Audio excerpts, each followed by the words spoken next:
Praise the lord. Bless food रेसिपीमध्ये आपणा सर्वांचं खूप मनापासून स्वागत. तर आज आपण पहिल्या चिकाचा अगदी घट्ट असा खरवस म्हणजेच खरवसच्या वड्या कशा बनवायच्या ते बघणार आहोत. अगदी घट्ट वड्या आणि जाळीदार थोड्या हलक्या वड्या दोन्हीचंही प्रमाण मी सांगितलेलं आहे, त्यामुळे व्हिडिओ शेवटपर्यंत नक्की बघा. तर हे चिकाचं दूध आहे, म्हणजे चीक आहे हा. तर पहिल्या दिवसाचं चीक आहे, यामुळे याचा रंग तुम्हाला पिवळसर दिसतोय आणि दुधाचं टेक्स्चर बघू शकताय तुम्ही, साधारणतः घट्टसर आहे. तर चीक हा असाच असतो. तर अगदी घट्ट वडा बनवण्यासाठी इथे जवळपास 1.5 किलोच्या प्रमाणामध्ये चीक आहे. त्यासाठी पाव लिटर दूध घेतलेलं आहे. तर अगदी छान अशा घट्ट अशा वड्या बनवण्यासाठी हे प्रमाण योग्य आहे. 1.5 लिटर चिकासाठी पाव लिटर आपलं रेग्युलर दूध आहे. दूध हे तापवून थंड करून घेतलेलं आहे, कच्चं दूध घातलेलं नाही आहे. आपण काही मसाले घेतलेले आहेत. इथे एक मोठा चमचा बडीशोप घेतलेली आहे. ही साधी बडीशोप, कच्ची बडीशोप आहे, म्हणजे भाजकी वगैरे अजिबात घ्यायची नाही आहे. का तर मार्केटमध्ये भाजकी बडीशोप येते, खारी बडीशोप येते, तर ती आपल्याला घ्यायची नाही आहे, कारण आपण गोड खरवस बनवतोय. गोडाच्या पदार्थामध्ये भाजकी बडीशोप घालायची नसते. तर साधी बडीशोप घेतलेली आहे हिरवी. एक तुकडा, तर एक जे पूर्ण अख्खं जायफळ असतं त्याचा पावभाग जायफळ घेतलेला आहे. तर बघू शकताय तुम्ही, अगदी छोटे छोटे 3 तुकडे आहेत. एक अर्धा इंचवर सुंठ घेतलेला आहे. 6 ते 7 मी सालीसकट वेलची घेतलेल्या आहेत हिरव्या, आणि 6 ते 7 वेलची सोलून घेतलेल्या आहेत. तर वेलचीचे जे काही वरचं टरफल असतं, साल असतं, त्यामुळे फ्लेवर खरंच खूप छान येतो. आता आपण काय करणार आहोत, याचे एक दरदरीत वाटण करून घेणार आहोत. हे ठेचून किंवा कुटून घेतलं तरीही चालेल. आणि इथे 600 ग्रॅम गुळ घेतलेला आहे. तर गोडाचं प्रमाण किती आवडतं यावर गुळाचं प्रमाण घ्यावं. बऱ्याच लोकांना खूप गोड खायला आवडतं, बऱ्याच लोकांना मध्यम गोड खायला आवडतं, काही लोकांना अगदी फिकं फिकं गोड खायला आवडतं. गुळ घातल्यामुळे हे पौष्टिकच होतं, त्यामुळे गुळ घालताना कंजूसी नाही केली तरीही चालतं. गुळाचे आरोग्याला तसेही चांगलेच फायदे असतात. तर इथे जवळपास 1.5 लिटर चीक आहे आपल्याकडे, आणि पाव लिटर साधं दूध आहे. त्यामुळे 1.25 लिटरसाठी इथे जवळपास 600 ग्रॅम मी गुळ घेतलेला आहे. तर आवडीनुसार याचं प्रमाण कमी जास्त देखील घेऊ शकता. तर सगळ्यात आधी आपण याचे एक दरदरीत वाटण करून घेणार आहोत. तर हे बघा, याची अशी बारीक पावडर करून घेतलेली आहे. बारीक म्हणजे अगदी फाईन अशी नाही होत, साधारणतः अशी जाडी भरडी म्हणजे दरदरीत करून घेतलेली आहे. मी सालीसकट यासाठी वेलची घेतलेली आहे, कारण त्याचा फ्लेवर छान येतो. तुम्हाला नाही आवडत असेल तर नाही घेतले तरीही चालेल, वेलची तुम्ही निवडूनच घ्यावी. तर सगळ्यात आधी आपण जो चीक घेतलेला आहे तो गाळून घेणार आहोत. तर अशी एक प्रकारची मोठी अशी चाळण घेतलेली आहे, गाळणी घेतलेली आहे. यामध्ये चीक गाळून घ्यायचं आहे.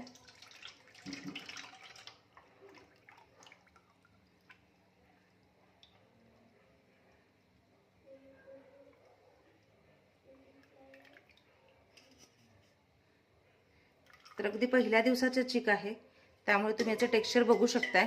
ज्या प्रकारे कस्टर्ड वगैरे असतं त्या प्रकारे त्याचा कलर आहे. तर अशा काही गुठळ्या वगैरे असतात, त्यामुळे चीक नेहमी गाळूनच घ्यायचं आहे. तर आता यामध्ये हे जे आपलं रेग्युलर दूध आहे ते घ्यायचं आहे. तर हे तापवून घेतलेलं दूध घेतलंय मी. तर छान घट्ट वड्या हव्या असतील तर यामध्ये जास्त दूध घालायचं नाहीये. तर जवळपास 1.5 लिटर चिकासाठी पाव लिटर साधं दूध घेतलेलं आहे. दूध घातल्यानंतर साधारणतः रंग याचा फिक्का झालेला आहे, बघू शकताय तुम्ही.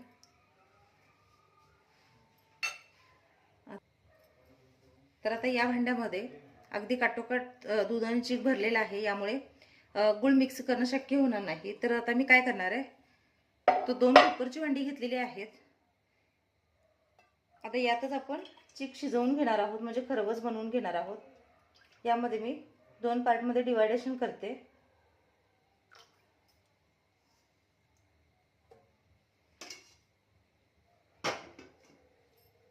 आता यामध्ये या चिका इतपत म्हणजे दुधा इतपत गुळ घालायचा आहे.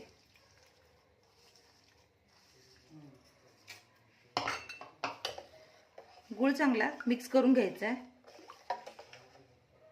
गुळाचे खूप मोठे मोठे खडे घ्यायचे नाहीत, नाहीतर विरघळायला जास्त वेळ लागतो. इथे गुळ मी बारीक चिरून घेतलेला आहे.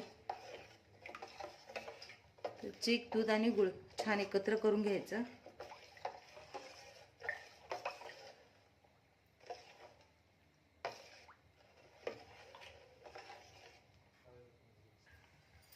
तर हे बघा, इथे मी विस्कर घेतलेला आहे जेणेकरून गुळामध्ये छान असा मिक्स होईल. तर गुळ बारीक करून घेतल्यामुळे त्याला मिक्स व्हायला किंवा गुळ विरघळायला अजिबात जास्त वेळ लागत नाही. पण तरीही जर पटपट व्हायचं असेल तर विस्करने तयार करून घेते. तर दुसऱ्या भांड्यामध्ये देखील राहिलेला चिक घेतलेला आहे. तर दोन्हीही एका मापाची पण लहान मोठी अशी कुकरची भांडी आहेत. तर जितका या भांड्यामध्ये बसेल तितका चिक यामध्ये घातलेला आहे, बाकी राहिलेला त्या भांड्यामध्ये घातलेला आहे. तर हे छान असं मिक्स करून घ्यायचं आहे. तर आता हे बघा, गुळ चिकामध्ये छान विरघळलेला आहे. तर गुळ नेहमी विरघळूनच घ्यायचा, कारण बऱ्याच लोकांना असं असतं की ज्यावेळेस आपण हे वाफवायला ठेवतो म्हणजे शिजवायला ठेवतो त्यावेळेस गुळ यामध्ये विरघळत नाही का, तर याच्या वड्या बनायला सुरुवात होते, म्हणजे याला घट्टपणा यायला सुरुवात होतो. त्यामुळे जर तळाला जे गुळ राहतं ते तसंच राहतं आणि मग तो भाग जास्त गोड लागतो. त्यामुळे शक्यतो हे आधीच गोड करून घ्यायचं आहे, मिक्स करून घ्यायचं आहे. तर आता हे जे आपण मसाल्यांची पावडर करून घेतलेली आहे ती दोन्ही मिश्रणामध्ये मी घालते. छान असे मिक्स करून घेऊयात. तर जायफळ आणि सुंठ, वेलची यांचा फ्लेवर इतका छान येतो आणि वासावरून आत्ताच हे खावंसं वाटतंय.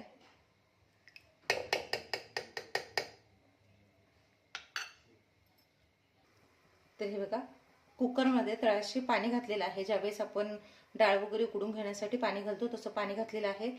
जाळी म्हणजे स्टँड ठेवलेला आहे. आणि आता यामध्ये अगदी सावकाश तयार चीक ठेवणार आहे.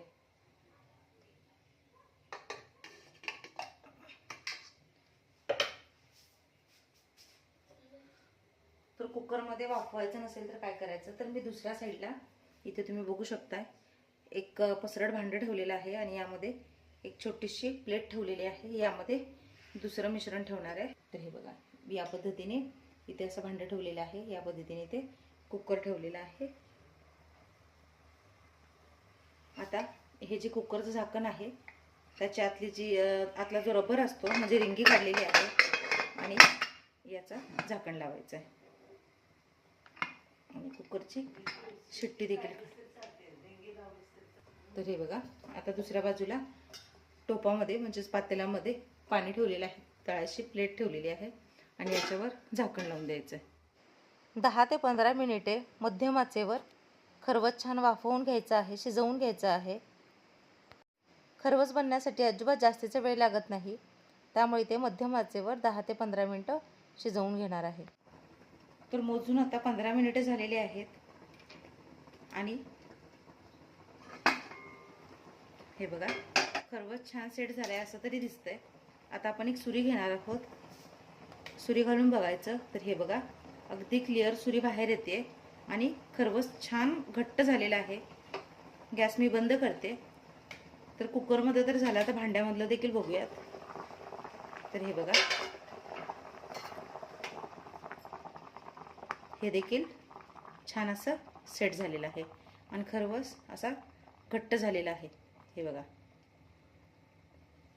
तर आता हे थंड होऊ द्या. थंड झाल्यानंतर मग हे डिमोल्ड करायचं. जे हे तुम्हाला पिवळसर पाणी दिसतंय ते गुळामुळे पाणी आलेलं आहे. ज्यावेळेस ते थंड होईल त्याच्यानंतर तो अगदी छान प्रॉपर सेट होईल. त्याच्यानंतर आपण हे डिमोल्ड करणार आहोत, म्हणजे भांड्यातून वेगळा करणार आहोत. तर आता एक जो डबा आहे खरवसचा त्याचा आधी डिमोल्ड होते का बघूयात आपण. तर छान हा घट्टसर झालाय, त्यामुळे अगदी सहज निघेल. तर हे बघा, सुरीच्या साहाय्याने ज्या बाजूच्या कडा आहेत त्या अशा सैलसर करून घ्यायच्या. तर बघा, गरम गरम खरवस आहे. ते ताट घ्यायचं आणि तर बघा, अगदी सहजरित्या डिमोल्ड झालेला आहे, म्हणजे डब्यातून बाहेर पडलेले. तर आता याच्या वड्या कट करून दाखवते तुम्हाला. तर बघा, काय मस्त अगदी घट्ट अशा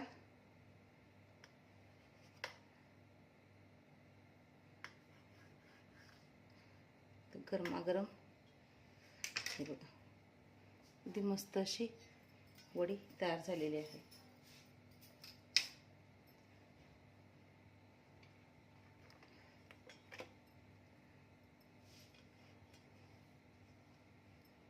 बघा, अगदी 15 मिनिटामध्ये मस्त असा खरबस तयार होतो. तुम्ही तुमच्या आवडीनुसार हव्या त्या आकाराच्या याच्या वड्या बनवू शकता.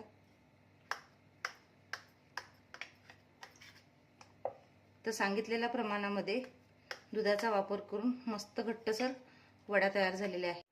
आमच्याकडे सगळ्यांना घट्ट वडी खायला आवडते खरबसची, पण जर जाळीदार आणि अशी मौसूत वडी करायची असेल तर त्यासाठी 1.5 लिटर चिकाला पाऊण लिटर म्हणजेच जेवढा चीक आहे त्याच्या अर्ध्या प्रमाणामध्ये साधं दूध घ्यावं. म्हणजे ज्या वड्या बनतात खरबसच्या त्या अगदी अशा जाळीदार बनतात आणि हलक्या फुलक्या बनतात. तर प्रत्येकाची आवड वेगवेगळी असते. अशा घट्ट वड्यांसाठी मी प्रमाण सांगितलेलं आहे आणि हलक्या वड्या बनवण्यासाठी देखील प्रमाण सांगितलेलं आहे. तर हे बघा, थंड झाल्यानंतर तर वड्या आणखीनच छान लागतात आणि खरबस किती छान सेट झालं आहे ते बघा. आशा आहे ही रेसिपी तुम्हाला आवडली असेल, समजली असेल. याविषयी काही शंका असतील तर नक्की मला कमेंट करू शकता. चॅनलवर नवीन असाल तर सबस्क्राईब करा, लाईक करा, शेअर करा. सगळ्यात महत्त्वाचं म्हणजे जे काही बेल आयकॉन दिसते म्हणजेच घंटी दाबायला अजिबात विसरू नका. खरबसच्या या वड्या 8 ते 10 दिवस फ्रीजमध्ये आरामात टिकतात आणि बाहेर ठेवला तर 2 ते 3 दिवस आरामात टिकतात. भेटूया अशाच एका नवीन आणि पारंपरिक रेसिपीसह. तोपर्यंत स्वस्त रहा, मस्त खा आणि माझ्या रेसिपीज बघत रहा. व्हिडिओ बघितला आत्ताबद्दल खूप मनापासून धन्यवाद.